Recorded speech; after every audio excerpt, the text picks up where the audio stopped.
Bonjour, alors on va compléter ensemble la théorie 10, en fait juste les deux premières pages, qui est l'introduction à la stoichiométrie. Alors, vous allez avoir quand même quelques calculs à faire, je vais vous les laisser faire par vous-même. Je vais partir de mon petit tableau. Alors, on m'a donné des résultats d'une expérience, en fait, qui confirme que si je prends la masse des réactifs, 4 g de H2 avec 32 g et qui réagissent à 100%, que je vais obtenir 36 grammes, qui est la totalité de la masse des produits. Mon équation n'est pas balancée, on me demande de ne pas la balancer. Maintenant, ce que je vais vous demander de faire, c'est, on vous dit de convertir les trois masses en mol. Alors, je pars mon exemple 1 et je vous laisse faire les prochains. Alors, H2, j'ai 4 grammes. Ma masse molaire, c'est 2 grammes par mol. Et on me demande de convertir en mol, de trouver le petit m.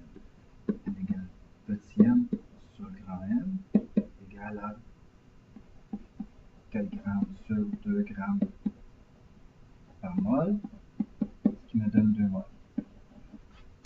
Bon, maintenant, je vais vous laisser faire le O2 H2O. Donc, en fait, vous pesez sur pause, le temps de faire les exercices. Puis ensuite, je vous donne simplement les réponses.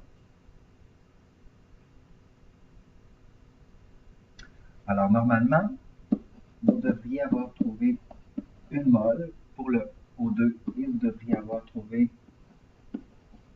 2 moles pour le H2O. Et là, si on prend nos moles, on se rend compte que ça pourrait nous donner notre équation équilibrée.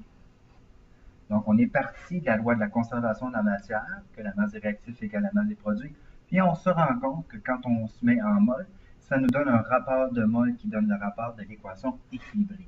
C'est extrêmement important, c'est tous les calculs de la chimie moderne qui sont basés sur ça. Alors, à la page suivante, très important, les coefficients devant vos substances représentent un rapport de proportion de mol. D'ailleurs, je vous en avais parlé, c'est pour ça que je peux mettre des fractions.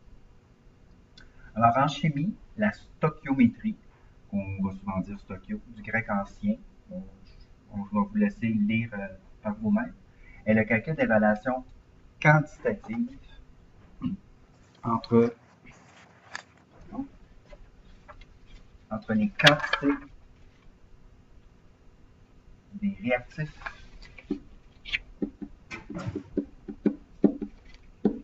et des produits au cours d'une réaction.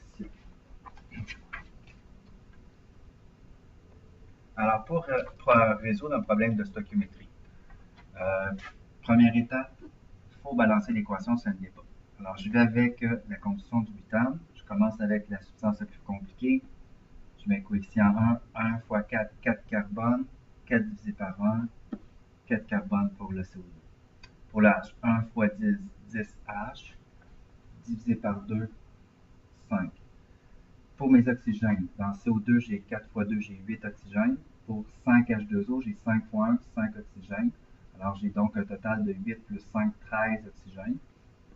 Alors, 13, c'est mon numérateur et je divise par le petit indice 13 demi. Si vous préférez mettre 2, 13, 8, 10 pour ne pas avoir de fraction, c'est bon. Alors, si on utilise 0,4 mol de C4H10 avec une quantité suffisante d'O2, quelle masse d'eau sera produite? Alors, on identifie les deux substances en rapport avec le problème. Celle donnée, donc celle donnée, c'est les moles de C4H10, et celle qui est recherchée. Donc, celle qui est recherchée, je m'en vais lire, on me demande la masse d'eau. Donc, je vais juste retranscrire mon équation bien équilibrée. Alors, ici, je souligne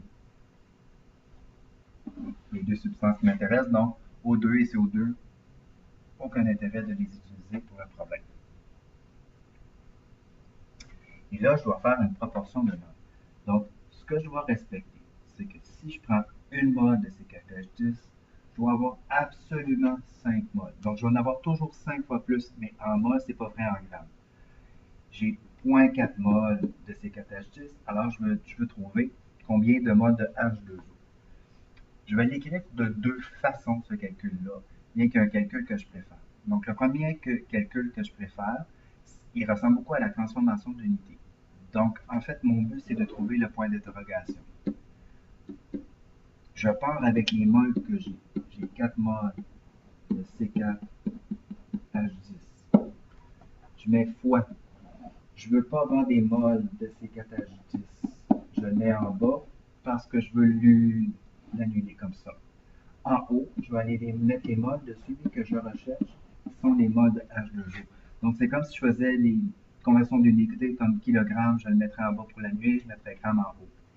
Et les nombres que je mets devant mon rapport, c'est mon équation équilibrée. Donc, le 5, c'est là, ça c'est le 1. Alors, tout ce qui me reste à faire, c'est de faire le calcul. 0.4 fois 5 divisé par 1, 2 moles. En dessous, je vais vous le marquer en proportion, mais vous allez voir que c'est la même chose que ce que je fais. Alors, ma proportion me dit que si je prends une mole de C4H10, je devrais avoir 5 moles de H2O. Ça, c'est mon équation équilibrée qui me dit ça. Là, je fais un rapport, je mets mon égalité, donc je fais des fractions équivalentes. Si j'ai 0.4 mol de C4H10, combien de moles de H2O seront produits? Alors, je fais un rapport proportionnel. Si je veux trouver le point d'interrogation, je vais devoir faire produit des extrêmes égale produit des moyens. Alors, je vais faire 0.4 fois 5 divisé par 1, ce qui me donne exactement le même calcul qu'en haut. Mais si vous me faites strictement le calcul d'en bas à l'examen, ça ne sera pas suffisant. Vous pouvez l'écrire, mais vous allez devoir écrire le calcul en dessous. Donc, ma suggestion, c'est prenez ma façon en haut, c'est plus rapide. Alors, voilà pour le calcul des moles. On n'a pas répondu à la question qui était de trouver la masse. Alors, page suivante, le nombre de moles trouvés de H2O était de 2 moles. On me demande de trouver la masse et la masse molaire de H2O avec le tableau périodique, 18 grammes par mol. Donc, j'isole petit n, 2 moles fois 18 grammes par mol. J'arrive donc à 36 grammes. Alors voilà pour les calculs de stoichiométrie. Je ferai des autres exemples avec vous en classe quand je serai de retour la semaine prochaine. Alors, bon exercice. Je vous allez voir sur Didactique qu'est-ce que vous pouvez faire.